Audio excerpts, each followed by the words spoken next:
¿Desea tomar algo más? No, es suficiente, gracias. ¿Y usted, señor, desea algo? ¿Un cóctel? ¿Un refresco? Un café, señorita. Solo. ¿Qué está pasando? ¿Qué pasa? ¿Qué ha sido eso? Es normal. Ah, lo sé. Es que nunca me ha gustado volar.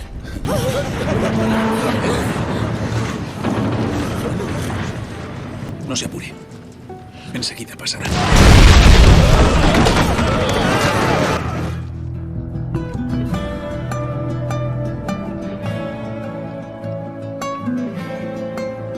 El miedo es un sentimiento que suele aparecer tarde o temprano en este tipo de situaciones.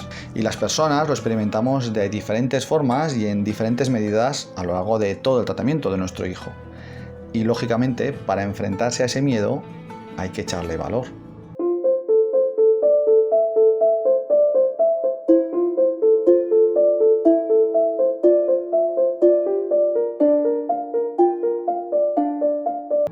Como ya hemos intuido inicialmente, esta carga de miedo es independiente de cada persona y depende de múltiples factores, como pueden ser su educación, su personalidad, su cultura, sus valores, su experiencia acumulada, etc.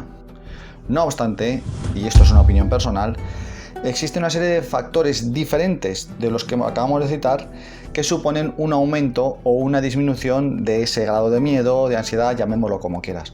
A esto los vamos a denominar los potenciadores y los atenuadores del miedo. Para nosotros, los más importantes son: la incertidumbre es una circunstancia muy presente durante los primeros días, puesto que todo es diferente. A esto hay que añadir que durante los primeros días se realizan una serie de pruebas complementarias para determinar si existen otras partes del cuerpo en las que está presente la enfermedad. Todo esto supone que aún no sabemos bien a qué nos estamos enfrentando y esto puede suponer un aumento del miedo o de la ansiedad asociada a esto.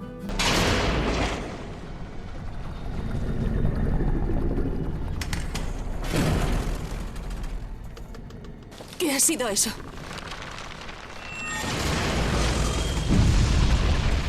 Qué raro, ¿no? ¿Es Vincent? No es Vincent. El cómo se ha llegado a esta situación puede ser un nuevo generador de emociones. Por ejemplo, si uno de los dos progenitores ha restado importancia a ciertos síntomas que parecían dar indicios de la enfermedad del niño, puede generar la aparición de ciertos sentimientos de culpa, de ansiedad, etc. ¿Qué haces? Fui cruel con él. ¿Qué? Es el que estaba en la puerta. No quiso dejarnos pasar a primera clase. Nos salvó la vida. Un mejor estado físico y emocional de nuestro hijo va a suponer una mejor aceptación y asimilación de la nueva situación. Por contra, y lógicamente, un empeoramiento de sus condiciones va a suponer uno de los grandes potenciadores de la ansiedad que existen en esta enfermedad. ¿Sabes qué es? Aún no.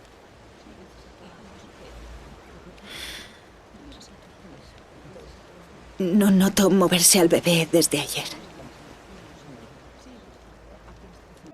Como ya vimos en el capítulo del tsunami del cambio, del cual os dejo por aquí un enlace, adaptarse a la nueva realidad va a ser uno de los grandes atenuadores de la ansiedad y del miedo. Y entre estos cambios tendremos coger los nuevos ritmos del hospital, adaptarse a las nuevas rutinas, saber prever los cambios físicos de nuestro hijo, etc. Así que debemos empezar a racionar los alimentos. Si llueve, colocaremos lonas para recoger agua. Formaremos 3 grupos distintos.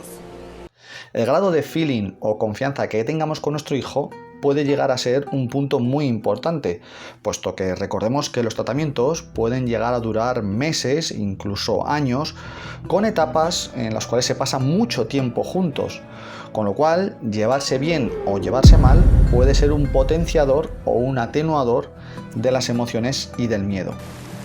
Oye, no quiero que vuelvas a hablar con él. ¿Por qué no? Es mi amigo. Yo también soy tu amigo. Si lo fueras, buscarías a Vincent. Te compraré otro perro al llegar a casa.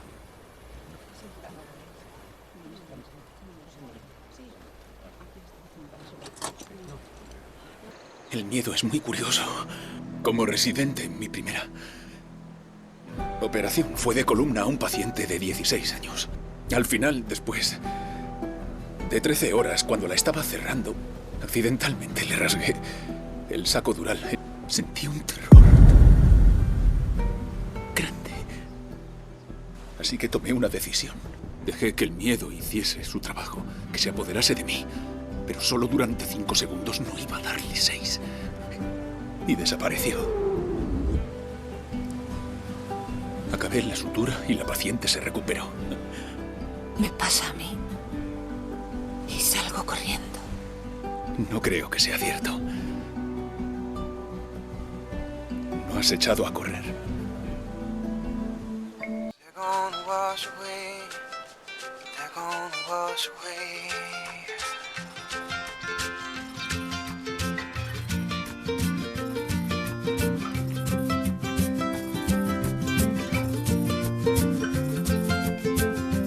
My house sends love, but not today. 'Cause they're gonna wash away. They're gonna wash away.